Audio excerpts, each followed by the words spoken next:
When your insurance is in sync, you can roll with anything, travelers. What?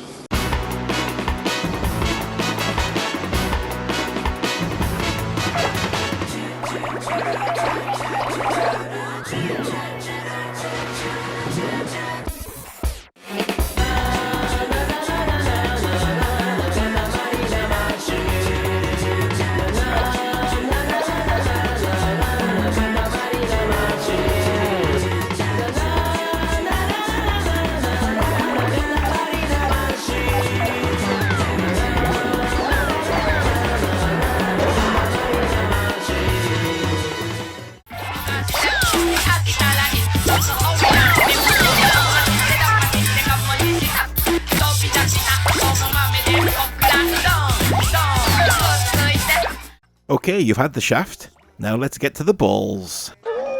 They're big sticky balls too. Seriously, how do I not have 200 subscribers yet? What do you people want? It's a sub button. It's just down there. It's just down in the corner. Can you see it? You see it down there? Yeah? Awesome. So we've spoken a couple of times before about the sheer variety and diversity offered by the 6th generation of consoles, epitomised by games like Stuntman, Shadow of Memories, and this, the second game in the cult favourite Katamari series. It's one of my frustrations with modern discourse around games that we've never managed to find a way of separating and categorising these vastly different experiences, and we just lump them all together as games. It's like looking at the breadth and depth of audiovisual storytelling available across TV and movies, and coming to the conclusion that, because they're both passively viewed on a screen, episodes of Looney Tunes are no different to Inland Empire. Cut it!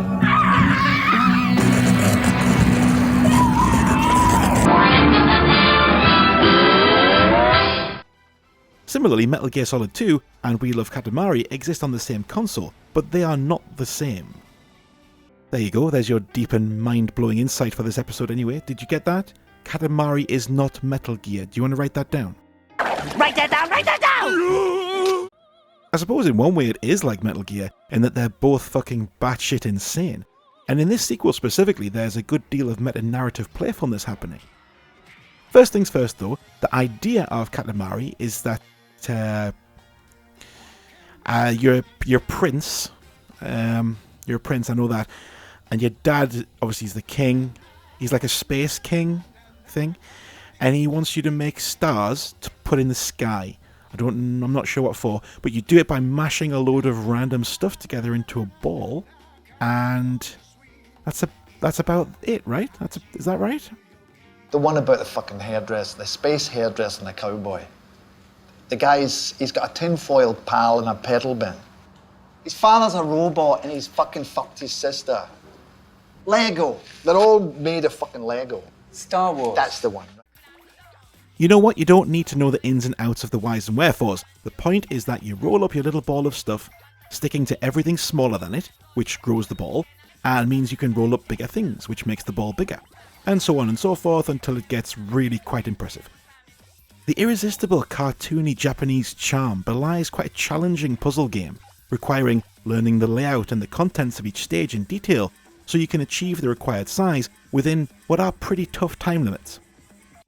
Thankfully the control scheme is nice and intuitive, feeling similar to how it would if you were actually pushing the ball, which is to say the right stick pushes the right side and the left stick pushes the left, and you control it as if you were moving tank treads.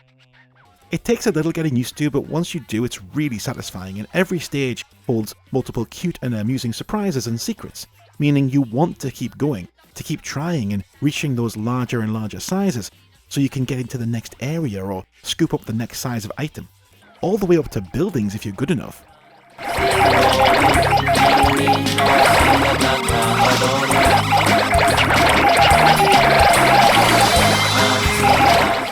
There's a real sense of satisfaction that comes from the exponential growth of the Katamari.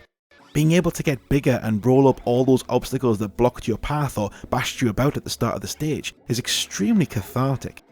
And when you're big enough to be rolling up huge parts of the environment, collapsing structures and rapidly becoming the most powerful force in the map, there are few better feelings in gaming. So why this one and not the original? Well, in truth, this is the first one I played, so on a personal level, this is how I discovered the concept. But in the years since, I have played Katamari Damacy, and I think this one is a significant improvement. First of all, the time constraints are slightly more forgiving. It's not easy by any means, but the original had some stages that felt truly impossible until you'd had 5 or 6 goes, and that happens quite early on in the game. Here you can make a good attempt at most stages first time out, and the replayability comes from going back and trying to beat your score after you've moved on and unlocked other stages and characters. There's a tweaked control scheme too that includes an instant 180-degree turn, which becomes almost essential in the later stages, in addition to the new dash mechanic, which gives you a speed boost to get to where you need to go within those tight time constraints. There's an expanded scope of objectives too, so sometimes you're trying to keep a ball of fire alight by rolling things up until you can light a campfire, for example, or seeing how long it takes you to roll up every bit of mess in the room. And all of this provides a bit of a break from just always trying to get to a certain size in the time limit. But perhaps the most intriguing part of this sequel is how obviously it wears the fact that the creator didn't want to make it. Kaita Takahashi. Oh my god, I'm so scared of being cancelled. Reporting for duty, sir! So, I think I just did a Nazi salute, I'm so sorry. It was only the small one. At least it wasn't the... Kaita Takahashi was famously keen to make entirely original work, hence the bizarre and unique nature of Katamari in the first place, and he was pretty set against the notion of sequels at all because they're just more of the same. He agreed to make this when Namco said they would make it with or without him, so he decided to theme the whole game around delivering a fan-pleasing sequel. This involved having the characters in-game, knowing and commenting on the success of the original, and explicitly acknowledging that they are in a video game, and I kinda love all that stuff. I know it's been done to death now, but in 2005 it was still pretty fresh and made the game stand out. The King is especially vicious with his critiques this time around, constantly chiding you and insulting you for how small the Katamari are, and particularly if you fail a stage and find yourself in this delightful interactive screen in which you get repeatedly blasted with lasers. I'm pretty sure I've had nightmares almost exactly like this. Oh, and obviously there's the song. You know, the song. Can reach the sunshine. Na na na na na na na na. Katamari on the swing.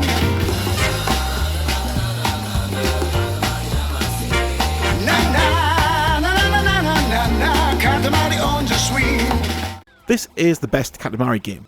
They'll keep making them, but they'll never discover this magic again. So if you've not experienced it, rectify that at once.